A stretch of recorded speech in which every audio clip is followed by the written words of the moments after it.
Olá, bem-vindo à disciplina de mineração de dados. Eu sou o professor Dionísio.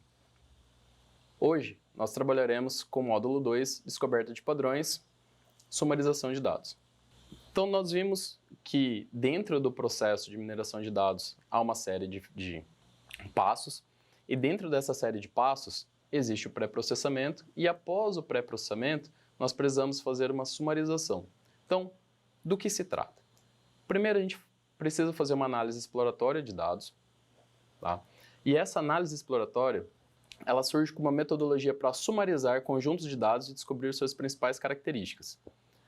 Análise exploratória de dados ou análise descritiva de dados, que podem ser AED ou ADD, são métodos para descrever, simplificar ou sumarizar bases de dados. Então, a detecção de tendências e comportamentos relacionados ao contexto estudado, verificação de hipóteses, seleção de modelos, determinação de parâmetros e obtenção de informações não facilmente perceptíveis ao olho humano. Então, o que seria isso? Eu tenho já o meu conjunto de dados, eu já fiz todo o pré-processamento, eu já fiz toda a redução dele, e agora? O que de fato eu quero fazer com esses dados? Qual informação eu quero extrair dele? Para que ele vai me ser útil de fato? Então, todo esse contexto, ele está na linha de sumarização de dados. E para fazer essa sumarização de dados, nós precisamos entrar na parte de estatística. Então, por que a gente precisa entrar na parte de estatística? Primeiro, nós precisamos definir algumas coisas, como o que é população, o que é amostra e o que são variáveis. Uma população é um conjunto de elementos alvo de determinado estudo. Então, eu quero pegar a população brasileira, por exemplo. Então, eu tenho um conjunto de pessoas. Quero pegar uma amostra. Então, essa amostra é parte da minha população. Então, eu quero pegar, por exemplo, pessoas da região norte, ou pessoas da região norte e nordeste. Ou seja, a minha população são as pessoas de nacionalidade brasileira, e a minha amostra, nesse caso, são pessoas nascidas no norte e nordeste. Um outro tipo de amostra, que também é chamado de amostra, é a representação da população proporcional às suas características. Então, eu quero que a minha amostra de norte e nordeste seja relacionada a pessoas que têm ensino médio e ensino superior e possuem de 18 a 25 anos. Então, notem que nós começamos com algo mais amplo, que é a população. Dentro dessa população, nós estamos olhando as amostras, e essas amostras, elas são reduções do todo. Então, eu reduzo para uma determinada região e depois eu reduzo para uma determinada característica. E as variáveis são as características de indivíduos dentro dessa população. Então, pessoas que possuem ensino médio, pessoas que possuem ensino superior, pessoas de 18 anos até 25 anos, enfim. Então, essas são as variáveis dentro desse conjunto aqui de informações. Então, dentro da estatística descritiva, nós temos alguns conceitos. Então, dentre esses conceitos, nós temos três principais, que são relacionados a variáveis, se esses conceitos eles envolvem coisas quantitativas e se eles envolvem coisas qualitativas. Então, eu posso ter variáveis do tipo discretas e contínuas com relação a quantitativo, e eu posso ter variáveis do tipo nominais e ordinais do tipo qualitativas. Então, quando eu estou quantificando algo, eu estou contando. Eu quero saber quantos patos tem numa lagoa, então eu conto. Eu quero saber quantos reais eu gasto no mercado, então eu consigo quantificar essas informações. Quando eu quero qualificar, eu quero saber uma qualidade de alguma coisa, então na verdade eu não tenho uma quantificação específica. Por exemplo, eu quero saber quais são as formas de pagamento que uma loja aceita. Então, ela aceita cartão, ela aceita cheque.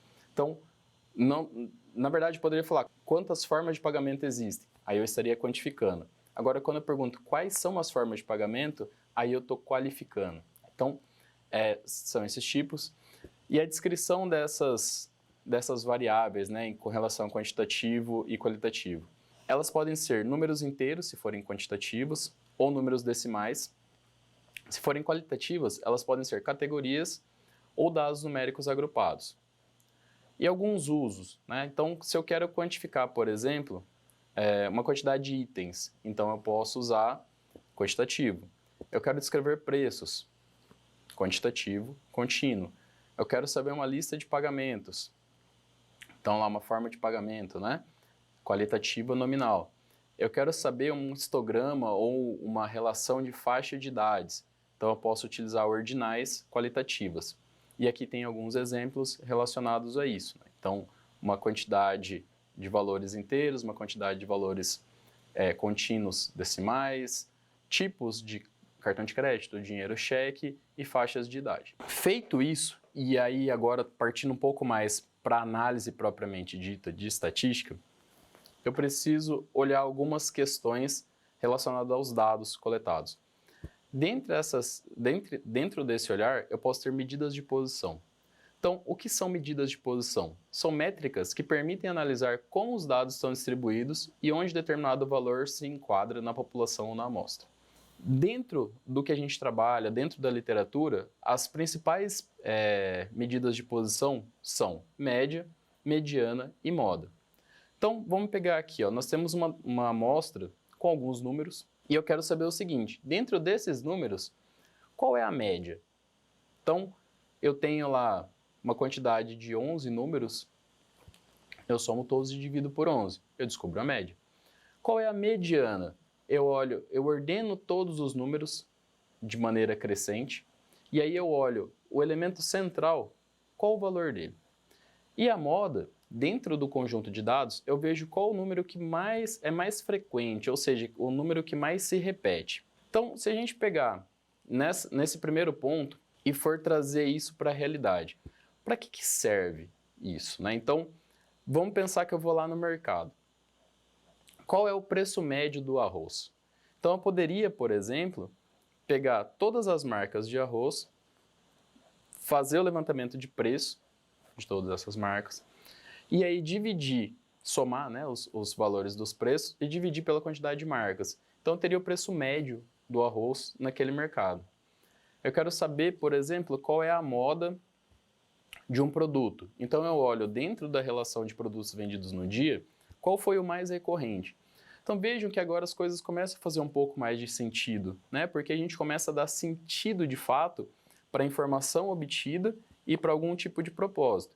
Então, se eu sei qual é o preço médio do arroz, por exemplo, e eu vejo que esse preço médio de um mercado A está diferente de um mercado B, eu posso fazer uma promoção para que eu consiga vender mais arroz, caso o estoque de arroz esteja muito alto. Enfim, coisas nessa linha.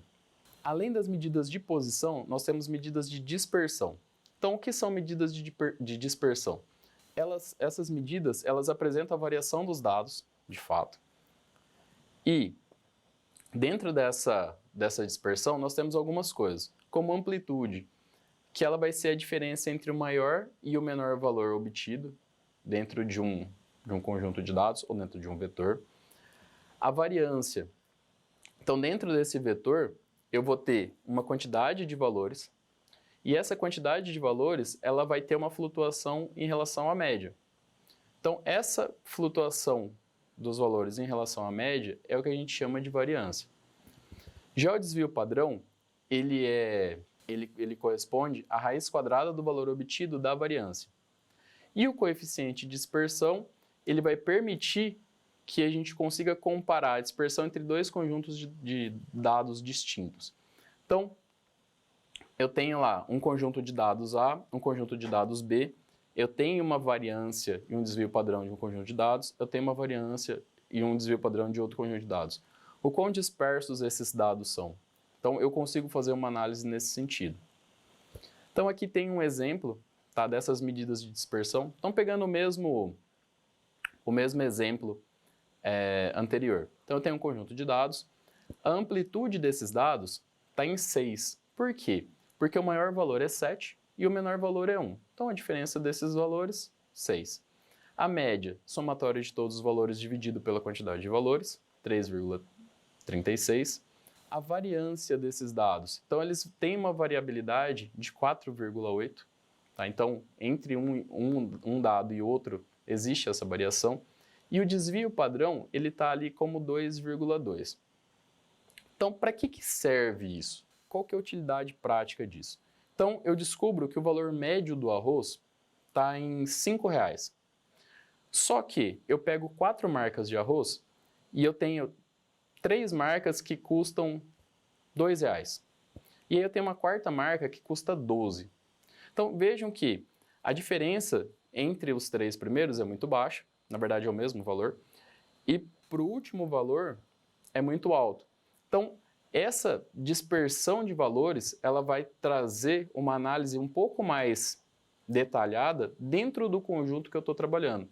Então eu poderia, nesse caso, do preço do arroz, verificar que uma determinada marca está muito fora do preço e trabalhar em cima disso. Ou tirar esse produto de circulação, ou fazer uma promoção para que esse produto seja vendido, enfim, eu consigo analisar dentro desse conjunto e tomar algum tipo de decisão. E isso é muito importante, não só nesse domínio comercial, mas em outros domínios. Por exemplo, eu quero fornecer um crédito. Então, eu trabalho no banco, eu quero fornecer um crédito. É interessante saber qual que é a média de pagamento de quem obtém essas linhas de crédito.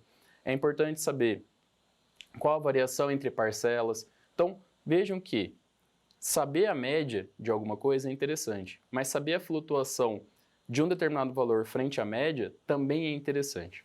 E as correlações entre essas informações. Então, o que é essa correlação?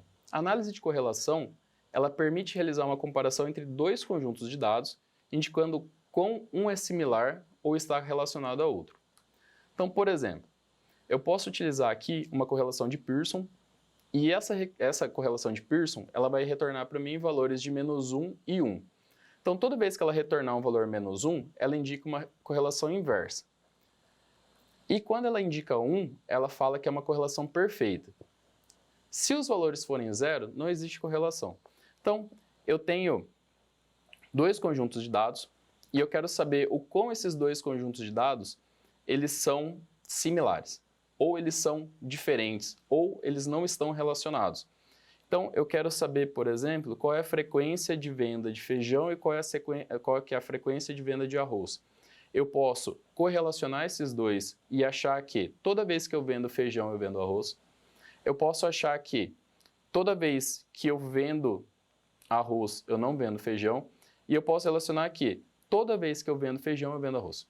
Então, existem algumas correlações com conjuntos distintos que podem ser feitas e que favorecem essa tomada de decisão e o entendimento dos dados aos quais nós estamos trabalhando. Uma outra forma de fazer isso é utilizando a visualização propriamente dos dados. Então, o que seria essa visualização dos dados? Utilizar algum gráfico, alguma técnica gráfica que permita com que eu pegue todos os dados e visualize eles. Então, para fazer isso a gente usa gráfico, e alguns gráficos que são bem interessantes são histogramas, gráficos de linha, blockspot e gráficos de dispersão. Aqui a gente tem um exemplo de um blockspot.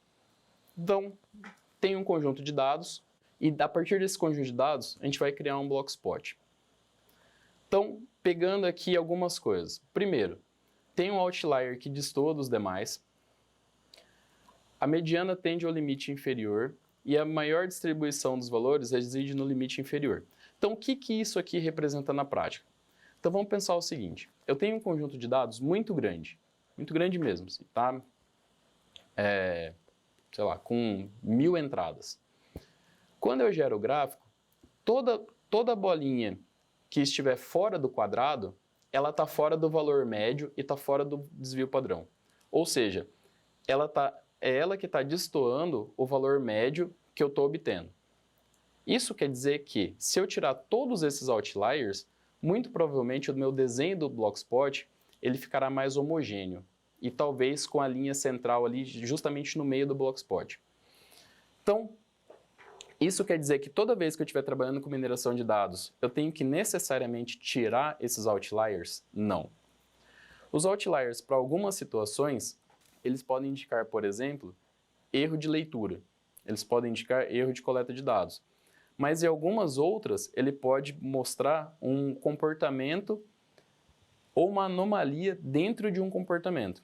Então, o que seria isso? Eu uso meu cartão de crédito frequentemente, eu tenho um histórico de compras, um histórico de uso, e eu nunca gasto mais do que R$5.000. E aí, em algum momento, eu tenho uma compra de R$5.000. Se eu traçar um block spot desse conjunto de informação, eu vou ter um outlier que é justamente os R$ 5.000. Nesse caso específico, não dá para simplesmente ignorar esse valor e fazer com que as atividades bancárias permaneçam. Na verdade, eu preciso identificar o porquê que aconteceu aquele outlier. Nesse caso em específico, pode ser que eu consiga identificar apenas um valor que está destoando do valor médio, ou por alguma inconsistência, ou porque de fato o valor aconteceu. Então, notem que uma representação gráfica, ela traz grandes informações aqui, ela traz alguns insights que, olhando os dados de forma direta, de forma geral, a gente não consegue. Um outro ponto, se a gente olhar dentro do quadrado, a gente vai notar que a média, ou o risco que era para estar exatamente no meio do quadrado, ele está mais inferior. O que isso quer dizer? Quer dizer que a maior parte dos valores coletados é abaixo da média. Então, se a maior parte dos valores coletados é abaixo da média, alguma ocasião, algum dado destoou daquele conjunto, que é justamente o outlier. E um outro ponto aqui que é bem interessante, bem relevante, é a parte inferior, onde ele tem um prolongamento. Esse prolongamento é o erro obtido. Então, esse erro obtido, ele vai falar para a gente o seguinte: tudo bem, existe esse valor médio, existe essa variância, mas isso pode variar ou para cima ou para baixo. Então, essa variação ou para cima ou para baixo é o que a gente sempre escuta lá, principalmente em época de eleição. O candidato A teve 30% das intenções de votos, considerando 2% a mais, 2% a menos. Então, essa finalização aqui, essa parte inferior do gráfico, ele traz essa informação para a gente. Pessoal, sobre sumarização de dados, é isso. Para mais informações a respeito do tema, vocês podem consultar tanto o livro do Leandro Nunes como o livro do Diego César. E muito obrigado pela aula.